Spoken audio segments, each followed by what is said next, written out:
Bismillahirrahmanirrahim. Assalamualaikum warahmatullahi wabarakatuh. Perkenalkan, nama saya Abdul Basir SAG MH, NIDN 09 12 09 7602, sebagai dosen tetap Fakultas Hukum Universitas Indonesia Timur Makassar. TMT terhitung tahun 2013. Baiklah, saya akan mempresentasikan deskripsi mata kuliah yang saya ajarkan pada Prodi Ilmu Hukum Fakultas Hukum Universitas Indonesia Timur Makassar, yaitu mata kuliah Hukum Islam. Mata kuliah Hukum Islam dengan kode mata kuliah 3HU203 yang diajarkan pada semester genap atau semester 2 dengan bobot SKS 3 SKS. Mata kuliah Hukum Islam ini adalah mata kuliah yang membahas tentang persoalan perkawinan. Karena perkawinan merupakan hal yang terjadi di masyarakat dan merupakan sunnatullah dalam ajaran Islam. Oleh karena itu, mata kuliah ini sangat diharapkan dapat memberikan manfaat bagi mahasiswa di dalam memahami dan menyelesaikan berbagai permasalahan yang berkaitan dengan masalah perkawinan yang terjadi di dalam masyarakat. Substansi pokok pembahasan dalam perkuliahan ini adalah membahas tentang keberadaan perkawinan di Indonesia yang meliputi syarat sahnya perkawinan, rukun pernikahan, tujuan pernikahan, wali nikah, ijab dan kabul, hak dan kewajiban sebagai suami istri, putusnya perkawinan, dan akibat hukum dari putusnya perkawinan tersebut. Mata kuliah ini juga akan membahas berbagai aspek dari hukum keluarga, misalnya perkawinan, pengangkatan anak atau adopsi, poligami, pencatatan perkawinan. Kemudian di akhir pertemuan, mahasiswa akan diminta untuk mendiskusikan berbagai persoalan yang kontemporer yang terjadi serta yang berkaitan dengan undang-undang perkawinan di Indonesia itu sendiri, yaitu Undang-Undang Nomor 16 Tahun 2019 tentang perkawinan. Tujuan interaksional. Mata kuliah ini dirancang dalam 16 kali pertemuan. Setelah mengikuti mata kuliah Hukum Islam ini, diharapkan kepada mahasiswa untuk mampu memahami pengertian perkawinan dan sumber hukum perkawinan di Indonesia. Mahasiswa diharapkan mampu untuk menjelaskan keberadaan hukum perkawinan di Indonesia yang berlaku sebelum tahun 1975.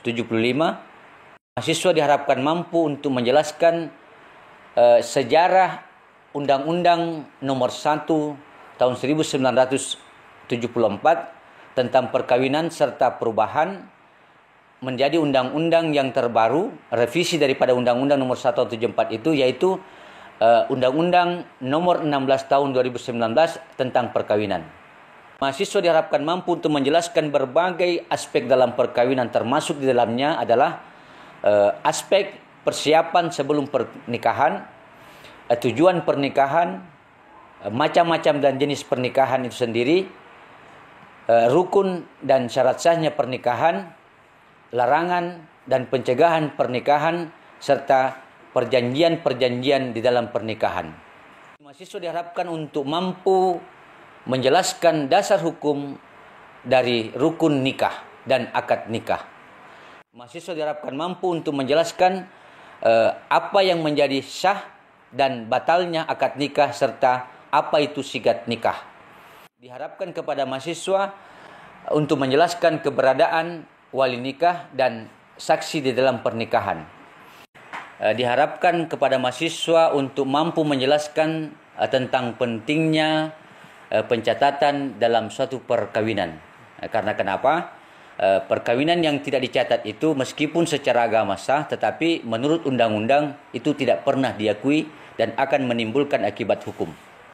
Diharapkan kepada mahasiswa untuk mampu menyelesaikan dan menjelaskan berbagai macam contoh yang terkait dengan pemenuhan hak dan kewajiban sebagai suami istri. Diharapkan kepada mahasiswa untuk mampu menjelaskan berbagai bentuk putusnya perkawinan dan apa akibat hukumnya. Diharapkan kepada mahasiswa untuk dapat menjelaskan bagaimana tata cara perceraian menurut hukum Islam. Diharapkan kepada mahasiswa untuk dapat menjelaskan apa yang menjadi syarat sah dan akibat hukum dari perceraian itu sendiri. Selanjutnya, setelah mengikuti perkuliahan ini, diharapkan kepada mahasiswa untuk dapat menjelaskan apa yang menjadi dasar-dasar hukum dan bagaimana tata cara pelaksanaan perceraian menurut ketentuan hukum yang berlaku di Indonesia, khususnya hukum Islam yang membahas tentang perkawinan dengan berdasar pada Undang-Undang Nomor 16 Tahun 2019 tentang perkawinan. Kemudian setelah mengikuti perkuliahan ini, diharapkan kepada mahasiswa itu sendiri untuk dapat menjelaskan berbagai aspek yang terkait dengan hukum perkawinan. Kemudian diharapkan kepada mahasiswa untuk mampu menjelaskan tentang nikah siri, atau di dalam bahasa kita adalah nikah yang tidak dicatatkan pada pegawai pencatat nikah atau PPN. Secara otomatis pernikahan siri itu sah menurut agama, tetapi menurut undang-undang tidak pernah diakui keberadaannya. Kemudian apa yang menjadi akibat hukum dari pernikahan siri itu sendiri terhadap kedua pelaku nikah siri. Kemudian setelah menyelesaikan perkuliahan ini, diharapkan kepada mahasiswa untuk mampu menjelaskan tentang harta bersama dari perkawinan serta akibat hukum terhadap harta bersama setelah terjadinya perceraian atau putusnya perkawinan antara istri dengan suaminya tentang harta bersamanya.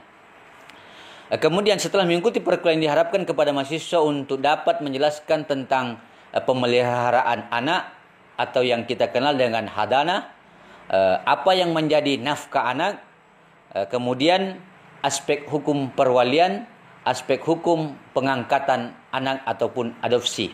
Kemudian strategi perkuliahan yang saya pergunakan di dalam memberikan mata kuliah ini kepada mahasiswa saya, khususnya pada Prodi Ilmu Hukum Fakultas Hukum Universitas Indonesia Timur, saya mengkombinasikan berbagai macam metode. Misalnya metode ceramah, sumbang saran, diskusi, serta student center learning. Dengan harapan bahwa mahasiswa itu nantinya akan mendapatkan pemahaman yang komprehensif mengenai materi perkuliahan yang saya berikan kepadanya. Jadi tidak hanya memakai metode ceramah saja, tidak hanya memakai metode diskusi atau memberikan tugas saja dan lain sebagainya, tetapi mengkombinkan berbagai macam metode. Kemudian metode ceramah yang digunakan tidak lain, kami memberikan arahan serta pemahaman kepada mahasiswa tentang pokok bahasan yang saya berikan serta sub pokok bahasan itu sendiri. Sedangkan metode sumbang saran digunakan untuk meningkatkan keterampilan mahasiswa dalam menyampaikan gagasan-gagasan atau pikiran-pikiran mahasiswa sendiri, terkhusus persoalan-persoalan perkawinan. Kemudian metode yang saya pakai dalam pengajaran mata kuliah hukum Islam pada Prodi Ilmu Hukum Fakultas Hukum Universitas Indonesia Timur ini adalah kedua metode diperkaya dengan metode diskusi dan student center learning, di mana diselenggarakan pada beberapa pokok pembahasan yang bertujuan untuk meningkatkan keterampilan mahasiswa dalam bekerja secara personal maupun secara kelompok atau teamwork. Kemudian metode ini juga akan melatih kepada mahasiswa kami bagaimana mampu berbicara dan menyampaikan gagasan-gagasannya di hadapan publik, atau ketika mereka nanti diuji di masyarakat, bagaimana mereka mampu menjelaskan materi tentang hukum Islam yang berkaitan dengan perkawinan itu sendiri. Misalnya, apa yang dimaksud dengan nikah siri, apa yang dimaksud dengan wali, siapa-siapa yang termasuk dengan wali, apa yang menjadi larangan-larangan perkawinan, dan lain sebagainya. Tugas perkuliahan. Yang pertama, setiap bahan perkuliahan sebagaimana yang disebutkan pada agenda perkuliahan atau jadwal program kuliah, mahasiswa secara mandiri diwajibkan untuk menyerahkan 2 makalah yang berkaitan dengan perkawinan yang nantinya akan dapat menjadi literatur bagi mahasiswa itu sendiri, kemudian menjadi literatur bagi dosen pengampu mata kuliah itu, khususnya mata kuliah hukum Islam. Artikel sebagaimana dimaksud di atas diharapkan bagaimana mahasiswa itu dapat menelusuri sumber-sumber sebagai referensi yang akurat. Jangan sampai mahasiswa membuat karya ilmiah tetapi tidak ada sumber yang jelas. Kemudian saya juga melaksanakan perkuliahan ini dengan metode kuis sebagai tugas mahasiswa. Kuis ini diselenggarakan pada pertemuan keempat atau kelima. Karena di mana pertemuan pertama, kedua, dan ketiga biasanya saya berikan materi pokok. Kemudian materi pertemuan keempat dan seterusnya saya sudah memberikan kuis-kuis, tidak lain adalah yang berkaitan dengan materi pembahasan mata kuliah hukum Islam sendiri, yaitu tentang perkawinan. Ujian tengah semester atau UTS akan diadakan sesuai dengan jadwal atau kalender akademik semester berjalan, bisa berbentuk esai, bisa juga dalam bentuk evaluasi yang lainnya. Pelaksanaan ujian akhir semester akan diadakan sesuai dengan jadwal kalender akademik yang berjalan, bisa berbentuk esai dan lain sebagainya. Capaian prestasi mahasiswa itu sendiri di dalam mengikuti mata kuliah hukum Islam akan dilakukan oleh dosen pengampu mata kuliah dengan aspek yang pertama, kuis. Kuis itu dengan bobot 15%. Kemudian yang menjadi penilaian atau kriteria penilaian saya sebagai dosen penanggung jawab mata kuliah ini adalah memberikan tugas secara terstruktur dengan bobot nilai 20%. Kemudian penilaian selanjutnya sebagai dosen penanggung jawab mata kuliah hukum Islam tidak lain adalah ujian tengah semester, kami berikan bobot 25%. Kemudian kriteria penilaian terakhir itu adalah ujian akhir semester, kami berikan bobot nilai 40%. Jadi ketika di total 15% dari kuis, 20% dari tugas terstruktur, dan 25% dari ujian tengah semester, kemudian ujian akhir semester 40% dengan jumlah 100%. Selain memperhatikan aspek-aspek sebagaimana yang saya sampaikan, penilaian mata kuliah ini juga memperhatikan aspek yang terpenting menurut saya sebagai dosen penanggung jawab mata kuliah ini adalah penilaian akhlakul karimahnya, etika moral, kedisiplinan, serta partisipasi mahasiswa dalam pembelajaran secara keseluruhan. Dapat kami simpulkan bahwa sekalipun mahasiswa kami berikan nilai 100%, kalau mereka memiliki etika, akhlak, dan moral yang tidak bagus, maka ketika mereka diuji di masyarakat luas, dianggap itu adalah kegagalan yang sangat luar biasa. Jadi saya kombinkan antara penilaian secara akademik, kemudian penilaian yang lainnya, terutama persoalan akhlaknya dan etika moral, baik terhadap temannya maupun terhadap dosen dan lain sebagainya. Bismillahirrahmanirrahim. Assalamualaikum warahmatullahi wabarakatuh. Waalaikumsalam warahmatullahi wabarakatuh. Alhamdulillahirabbil alamin. Wa bihi nasta'inu ala umuri dunya waddin. Wassalatu wassalamu ala Rasulillah amma ba'd. Anak-anak sekalian, baiklah kita mulai mata kuliah kita, yaitu mata kuliah hukum Islam pada pembahasan hukum perkawinan di Indonesia. Oke, kita masuk ke yang pertama, pengertian perkawinan. Perkawinan menurut Islam ialah suatu perjanjian suci yang kuat dan kokoh untuk hidup bersama secara sah antara seorang laki-laki dengan seorang perempuan. Tujuan membentuk keluarga yang kekal, santun menyantuni, kasih mengasihi, aman, tentram, bahagia dan kekal, atau dalam bahasa agamanya sakinah, mawaddah, warahmah. Kemudian kalau menurut Undang-Undang Nomor 16 Tahun 2019 Pasal 1 Ayat 1, perkawinan adalah ikatan lahir batin antara seorang pria dengan seorang wanita sebagai suami istri dengan tujuan untuk membentuk keluarga atau rumah tangga yang bahagia dan kekal berdasarkan ketuhanan yang Maha Esa. Anak sekalian, jadi inilah pengertian yang saya ambil sebagai referensi pada mata kuliah kita. Jadi perkawinan itu tidak lain adalah ikatan lahir batin antara seorang laki-laki dengan seorang perempuan memiliki tujuan, bukan tujuan hanya sementara, tetapi tujuan jangka panjang dunia dan akhirat. Kemudian di dalam perkawinan itu melibatkan Tuhan. Nah, inilah konsep perbedaannya antara manusia dengan makhluk yang lainnya. Nah, biasa ada orang berkata, apa perbedaan antara pernikahan dan perkawinan? Sebenarnya secara substansi itu adalah sama, tetapi segi bahasa itu yang berbeda. Sebaiknya yang kita pakai adalah pernikahan. Kalau manusia itu adalah menikah, kalau binatang itu adalah kawin. Kenapa menikah? Karena menikah ada prosesi yang diatur oleh undang-undang dan diatur oleh agama.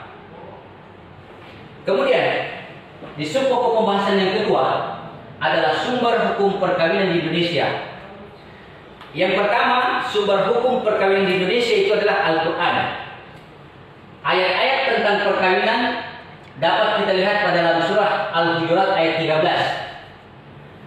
Ya ayuhan nas, inna khalaqnakum min dzakarin wa unsa wa ja'alnakum syu'uban wa qabaila ta'arafu inna akramakum indallahi atqakum. Artinya, wahai manusia, sesungguhnya kami menciptakan kamu berbangsa-bangsa dan bersungguh-sungguh lita'arafu, untuk saling mengenal. Kemudian sumber yang kedua, perkawinan untuk mewujudkan kedamaian dan ketentraman hidup dan menumbuhkan rasa kasih sayang. Sebagai referensi surah Ar-Rum ayat 21, di mana Allah Subhanahu wa taala berfirman, "Wa min ayatihi an khalaqa lakum min anfusikum azwaja litaskunu ilaiha wa ja'ala bainakum mawaddatan wa rahmah." Dan di antara tanda-tanda kebesaran Allah Subhanahu wa taala ialah menciptakan pasangan untukmu dari jenismu sendiri agar kamu cenderung dan merasa tentram kepadanya dan dia menjadikan di antara kamu kasih sayang. Baiklah, teman-teman sekalian, ada yang bertanya sebelum kita lanjutkan materi? Saya, Pak. Oke, silakan. Ya, terkait dengan poin A tadi tentang perkawinan, ada di situ yang Bapak jelaskan tentang ikatan dan lahir dan batin. Di sini yang ingin saya tanyakan adalah mengapa dalam sebuah perkawinan itu harus memiliki ikatan lahir dan batin? Oke, bagus pertanyaannya. Kenapa dalam suatu perkawinan itu ada ikatan lahir batin? Tidak hanya lahiriah atau hanya batiniah. Karena perkawinan itu melibatkan lahir dan batiniahnya. Artinya menikah itu bukan hanya kepentingan atau konsumsi seksual saja, tetapi untuk kepentingan jangka panjang. Itulah tadi mawaddatan warahmah, untuk membentuk kehidupan yang sakinah, mawaddah warahmah. Jadi kalau kita hanya menikah karena persoalan lahiriahnya, misalnya Anda hari ini masih cantik sekali, tetapi suatu saat nanti di kemudian hari sudah memiliki anak usia bertambah, itu sudah kodrat alam. Anda yang dahulunya cantik, pasti kecantikannya akan memudar. Kalau hanya mencintai laki-laki dan perempuan itu menikah karena persoalan lahiriahnya saja, itu bisa saja putus dan kandas pernikahan. Tetapi pernikahan itu lahir dan batin. Oke, bagaimana? Ya, paham, Pak. Selanjutnya, ada lagi yang mau bertanya tentang materi kita hari ini? Oke, siapa silakan. Saya ingin bertanya, apakah pernikahan itu harus dengan laki-laki dan perempuan?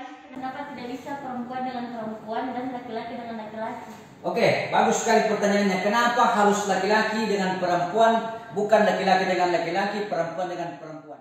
Saya berangkat dari satu teori keadilan Tuhan, bahwasanya Allah Subhanahu wa taala Maha Adil dan Maha Kuasa ketika menciptakan segala sesuatu berpasang-pasangan. Salah satu contoh, Allah menciptakan hidup, apa pasangannya? Mati. Nah, ketika Allah menciptakan hidup tidak ada kematian, Allah tidak adil. Yang kedua, Allah menciptakan siang, apa pasangannya? Malam. Bayangkan kalau semuanya siang, tidak ada malam. Atau dibalik, malam semuanya, tidak ada siangnya. Makanya ada siang berarti ada malam. Oke, ada hidup, ada mati. Nah, pasangan laki-laki adalah perempuan. Pasangan laki-laki adalah perempuan. Jadi kalau laki-laki mencari pasangan hidupnya, jangan mencari laki-laki, menantang teori keadilan Tuhan. Pasangan laki-laki adalah perempuan, itu sudah menjadi sunnatullah dan akan membawa kebahagiaan. Orang berkata, Pak, saya tidak mau dia sama laki-laki saja atau sama perempuan saja. Itu menantang teori keadilan Tuhan. Karena yang pertama kita harus lihat aspek kedepannya, orang menikah pasti mendapatkan keturunan. Nah, yang kedua, kalau kita menikah untuk mendapatkan keturunan, bagaimana konsepnya kalau laki-laki sama laki-laki? Bagaimana perempuan dengan perempuan? Jadi itu merupakan kodrat manusia, saling membutuhkan laki-laki dan perempuan. Maka mereka disatukan melalui pintu nikah, maka insya Allah mawaddatan warahmah. Yang mau ditanyakan silakan. Ya, oke. Saya mau bertanya, apakah tujuan pernikahan? Apakah menikah saja itu hanya untuk mendapatkan anak saja? Oke. Tujuan pernikahan tidak lain adalah untuk membentuk kehidupan yang sakinah mawaddah warahmah. Bukan hanya menikah itu untuk mendapatkan anak saja. Karena nyatanya banyak orang yang menikah, Tuhan tidak memberikan anak kepadanya. Tetapi itu bukan jaminan kebahagiaan. Makanya tadi lahir dan batin. Kalau orang menikah hanya untuk mendapatkan anak, tapi nyatanya banyak orang yang sudah mendapatkan anak, anaknya dibuang-buang. Nah, jadi pernikahan itu intinya anak sekalian adalah untuk mendapatkan kebahagiaan kehidupan dunia dan insya Allah kehidupan akhirat selama-lamanya. Makanya pernikahan itu adalah hal yang sakral, melibatkan Tuhan di dalam pernikahan kita. Itulah kalau kita kembali kepada pasal yang pertama tadi, di pasal 1 Undang-Undang Nomor 174, ikatan lahir batin antara seorang laki-laki dengan seorang perempuan dengan tujuan untuk membentuk rumah tangga, keluarga yang sakinah, mawaddah, warahmah berdasarkan ketuhanan yang Maha Esa. Artinya kita menikah melibatkan Tuhan. Nah, anak-anakku barangkali belum ada yang menikah. Biasa kalau misalnya Anda melihat pernikahan itu ada ijab dan kabul. Salah satu contoh misalnya diucapkan laki-laki, aku terima nikahnya si A binti ini dengan mas kawin sekian-sekian karena Allah. Nah, dengan karena Allahnya itu berarti melibatkan Tuhan. Oleh karena itu anak-anak sekalian, jangan pernah menyanyiakan pernikahan dan menganggap sepele. Harus siap lahir dan batin. Kaitannya pertanyaan dengan teman tadi. Oke, bagaimana? Oke, makasih. Materi kita selanjutnya yaitu perkawinan menurut Undang-Undang Nomor 16 Tahun 2019 dan kompilasi hukum Islam. Menurut Undang-Undang Nomor 16 Tahun 2019 di pasal 1 ayat 1, perkawinan adalah ikatan lahir batin antara seorang laki-laki dengan seorang perempuan dengan tujuan membentuk keluarga atau rumah tangga yang bahagia berdasarkan ketuhanan yang Maha Esa. Dalam kompilasi pasal 2, perkawinan yaitu akad yang sangat kuat atau mitsaqan ghalidha untuk menaati perintah Allah dan yang melakukannya merupakan ibadah. Nah, ini yang terpenting. Pernikahan itu adalah ibadah untuk mendapatkan pahala dari Allah Subhanahu wa taala. Terakhir materi kita, unsur-unsur dalam pernikahan menurut undang-undang dan kompilasi hukum Islam, yaitu yang pertama unsurnya ikatan lahir batin. Jadi anak-anakku sekalian harus pahami, pernikahan itu ikatan lahir dan batin. Kemudian yang kedua, antara laki-laki dengan perempuan. Yang ketiga, membentuk kehidupan yang bahagia. Tidak ada artinya kalau kita menikah tidak bahagia. Oke. Kemudian yang keempat, berdasarkan ketuhanan yang Maha Esa, artinya melibatkan Tuhan di dalam pernikahan kita. Inilah materi kita untuk hari ini. Sebelum kita akhiri materi kita, saya ingin anak-anakku sekalian, ada yang bisa menyimpulkan materi kita? Saya Pak. Baik, terima kasih atas kesempatan yang diberikan. Perkenalkan, nama saya Mumpul Gunawan Saputra. Ya, silakan Sarul. Kesimpulan yang saya dapat simpulkan tadi, yang pertama tentang pengertian perkawinan menurut Undang-Undang Nomor 16 Tahun 2019 di pasal 1 ayat 1, perkawinan adalah ikatan lahir batin antara seorang pria dan seorang wanita sebagai suami istri dengan tujuan membentuk keluarga atau rumah tangga yang bahagia berdasarkan ketuhanan yang Maha Esa. Kemudian kesimpulan yang kedua, sumber-sumber hukum perkawinan di Indonesia ada dua. Yang pertama dari Al-Quran dan yang kedua dari hadis. Kemudian yang ketiga, kesimpulan yang ketiga adalah dalam perkawinan menurut kompilasi hukum Islam, di dalam pasal 2 dijelaskan bahwa perkawinan yaitu akad yang sangat kuat atau untuk mentaati perintah Allah Subhanahu wa taala, yang melakukannya adalah merupakan ibadah. Adapun unsur-unsur dalam perkawinan menurut undang-undang dan kompilasi hukum Islam, yang pertama adalah ikatan lahir batin, dan yang kedua adalah antara pria dan wanita, dan yang ketiga membentuk kehidupan yang bahagia, dan yang keempat berdasarkan ketuhanan yang Maha Esa. Sekian dan terima kasih. Oke, terima kasih. Itulah tadi kesimpulan yang disampaikan oleh Sarul. Itu menurut Bapak sudah luar biasa sekali. Oke, demikianlah materi kita hari ini tentang perkawinan di Indonesia. Sebelum kita akhiri pertemuan kita, alangkah baiknya kita tutup dengan doa. Marilah kita berdoa, mudah-mudahan pertemuan kita ini adalah pertemuan yang diridhai oleh Allah Subhanahu wa taala. Ilmu yang kita dapatkan insyaallah ilmu yang barokah. Doa dimulai.